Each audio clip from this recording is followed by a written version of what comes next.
আপনারা জানেন যে আমাদের আসন্ন ত্রয়োদশ জাতীয় সংসদ নির্বাচন যেটি আছে, আমাদের মাঝখানে অল্প কিছুদিন বাকি আছে, কিন্তু আমাদের কিন্তু এই নির্বাচন উপলক্ষে প্রস্তুতি শুরু হয়েছে কিন্তু আমাদের আগে থেকে। আপনারা জানেন যে মাঠে যৌথ বাহিনী কাজ করছে, আমাদের সাথে বাংলাদেশ সেনাবাহিনী আছে, আমাদের সাথে বাংলাদেশ বর্ডার গার্ড আছে, আমাদের সাথে পুলিশ ফোর্স কাজ করছে, আমাদের সাথে যারা অন্যান্য গোয়েন্দা সংস্থা যারা আছে প্রত্যেকেই কিন্তু আমরা মিলিতভাবে কাজ করছি।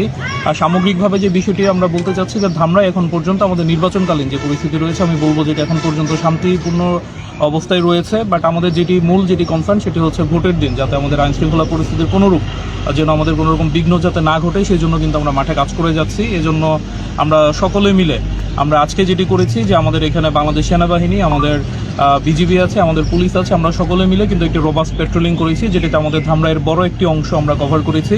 এবং নির্বাচন পূর্ববর্তী সময় থেকে সামনে যে সময়গুলো আছে আমরা প্রায় প্রত্যহই আমরা চেষ্টা করব যে আমাদের এরকম যে রোবাস্ট পেট্রোলিং করা, যাতে আমরা নির্বাচন উপলক্ষে আমাদের আইন শৃঙ্খলা পরিস্থিতির ন্যূনতম কোনো অবনতি না ঘটে। ধন্যবাদ আপনাদের। দৈনিক আজকের বাংলা .net